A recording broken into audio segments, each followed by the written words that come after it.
As it stands, Darius Garland is the linchpin of the Clippers' future. Yet again, LeBron James's peeps deny he wants a trade, and we'll take a peek at where UCLA and USC basketball stand for March Madness. Good morning. I'm James. And this is your daily dose of sports and snark for the greatest sports city in the world, Los Angeles. This is the faithful Angelenos Morning Report. So it's February 4th, 2026. Welcome back to Ice Station Bravo in Ann Arbor, Michigan for one more day. I dropped a breaking news clip last night where we discussed that James Harden deal in depth, but there are more deets to discuss. So if you like being in the know about LA sports, clickety-clack the like button. Clickety-clack the subscribe button. There's a notification bell. Hit that. It'll let you know when we drop an update. Sharing is caring. Let people know we exist. And by all means, comment. Now, last night on the scoreboard, it was a damn good night for the Angelenos, starting with Lakers 125, Brooklyn 109. LeBron James led with 25 points. Austin Reeves returned to action. He scored 15 off the bench.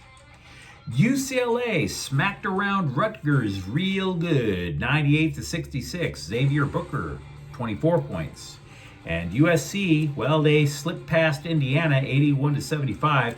Elijah Arenas might be coming into his own. He scored 29. Meanwhile, today, Cleveland at the Clippers at 7:30. Well, awkward. You can watch the game if you want, but I'm going to be watching to see if James Harden actually has the audacity to show up and sit on the Cavaliers bench. And by the way, Seattle's at the Kings at 7. Mikey Anderson is out with the dreaded upper body injury. So what do you say we get to the news? I stand by my original assessment that the Clippers sending James Harden to Cleveland for Darius Garland, why would you grade it? This isn't looking like a win-win thing to me. This very much could go lose-lose because both players have just profound flaws. But I do also believe that it's a good idea to double check your work when you opine. Stress test it, okay?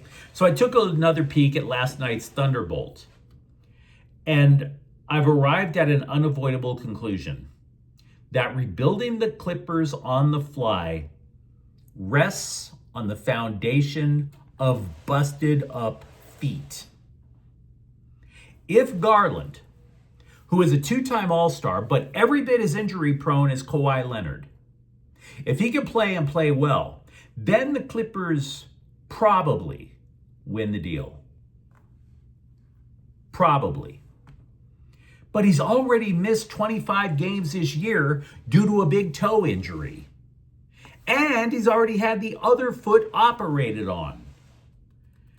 So, you look at the original Clippers plan, right? So far as we could tell, their plan was, you know what? We're going to compete until both Harden and Leonard are off the books in 2027.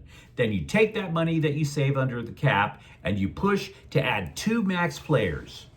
You take those 2 max players, you have them join Ivica Zubac, and now you all of a sudden, you have a younger big 3. Well, that plan has been blown to smithereens because Garland ain't going anywhere. That guy has 2 years left on his contract that's worth about $87 million. He is not going to be gone after a year. So that makes him the new cornerstone of the franchise. So you better make sure he's got the best Manny Petty tech in Inglewood. Currently, the only players under contract for the Clippers for 2027 and 28 are Garland and Zubac. So, when the summer of 2027 arrives, the Clippers will not be able to go big game hunting for multiple elite players. They'll have space for just one big name. Now, if you're the Clippers, this is where you have a bit of an existential crisis. Kind of a dramatic one, too. It's almost like you're facing your reflection, judging your life. Like Diana Ross in Mahogany through tear-stained eyes, singing, "Do you know where we're going to," right? If Garland can finally run, which is kind of important for a basketball player, now you have a point guard and a center to build around. So all the Clippers would need, therefore, in this rose-colored glasses vision, is that third player. Maybe you sign the best 3-and-D guy on the market and now you're off and running, which doesn't sound bad. But you've got $90 million invested in a basketball player with terrible, busted up feet. So that's a big bleeping gamble. And I'm not all that optimistic that the Clippers are going to come out ahead of it. Now, if you're a Clippers fan, tell me where I'm wrong, and I'm fine. I get it. Of course, there's always an insatiable hunger for internet gossip when you talk about LA basketball. So with one superstar on his way out of town, it only made sense for the clickbait pornographers of the world to ask about LeBron James. Again. So his agent, Rich Paul, said no, his client will stay with the Lakers again. You could read Paul's quote and just hear the annoyance in his voice because he has to answer the same question again and again and again. So tiresome. And this is the big issue that I have with the current state of sports journalism. It's like it's just become another extension of social media. But you have to pay for your news to get behind the paywall. And then you read it, and it's literally like the same thing that you'd read from a drunk on Twitter. They're amplifying a story that was reported weeks ago as if it was breaking news. LeBron James and the Lakers are heading for a divorce. Is it now? Are they divorcing now? No. It's the same story. The scribes, in a desperate need for clicks, are copying and pasting the same story about LeBron James over and over. And the headline makes it sound like something's imminent. The story remains, in case you click on it, that LeBron James is going to test free agency and maybe he's going to go, which we already knew. And they keep copying and pasting it because they want us all to get caught up in our fifis. But I've seen this story so many times, I have to hit myself on the hand with a mallet because I don't have feelings anymore. So cut it out. I can't begin to delve into the minds of the NCAA Tournament Selection Committee, which I presume meets with the Illuminati in a secret cave every year. You would think that when Indiana edged UCLA at Pauley Pavilion on Saturday, that all of a sudden the Hoosiers leapfrogged the Bruins in their alleged tournament resume. But then USC last night took out Indiana. So where the hell do the Bruins and the Trojans stand? Consider this. Last year, 8 Big Ten teams qualified.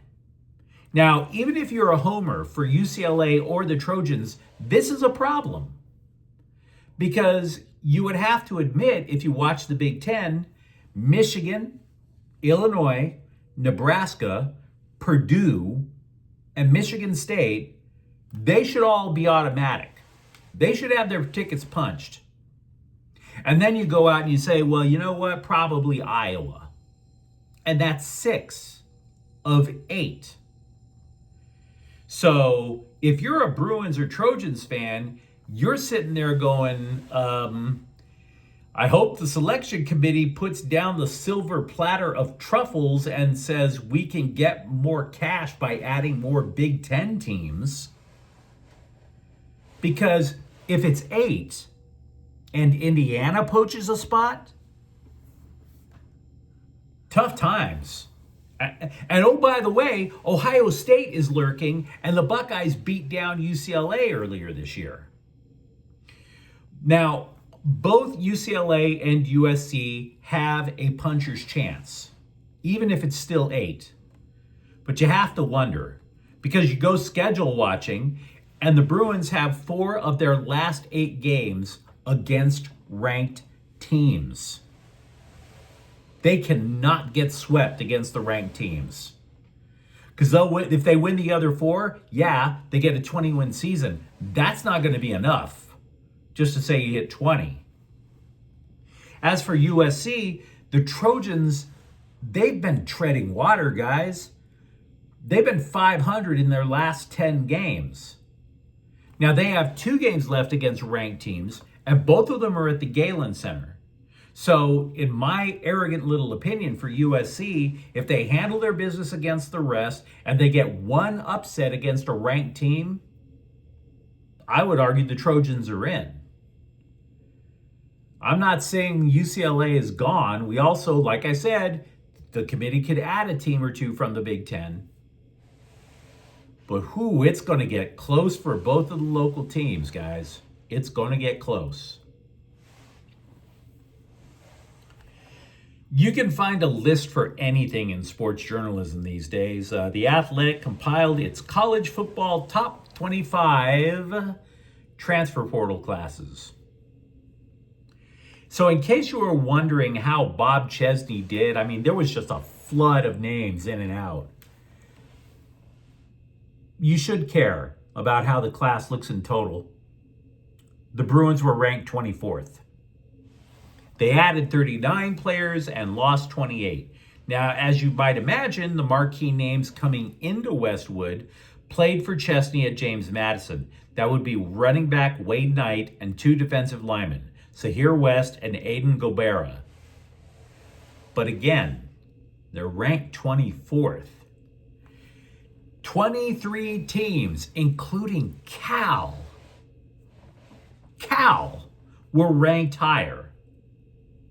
So it's nice that UCLA is trying to lay a foundation, but you got to curb the enthusiasm if you think about it. Look, the point for UCLA football, in my opinion, is not about pulling this massive run and getting to the college football playoffs. It's about laying that foundation, having the program find its footing, and being extremely tough to play against. Now, Chesney can get that accomplished. Getting to a bowl game, Chesney can get that accomplished.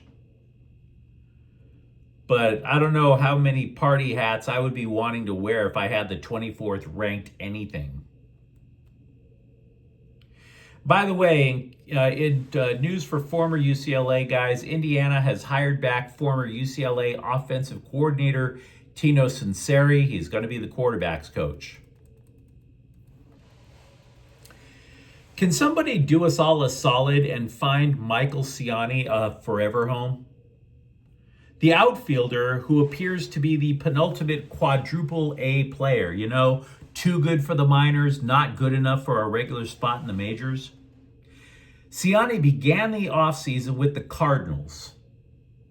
Then Atlanta claimed him. Cut him. The Dodgers claimed him, cut him. The Yankees took him, cut him. And the Dodgers took him back yesterday. They've played. This guy is a human hot potato. They keep throwing him around. You know, have you ever seen an athlete's house on TV about how they have all their jerseys framed? You almost have to wonder if Ciani has a collection of jerseys of teams that he almost played for. That would be a hell of a conversation starter, I would say.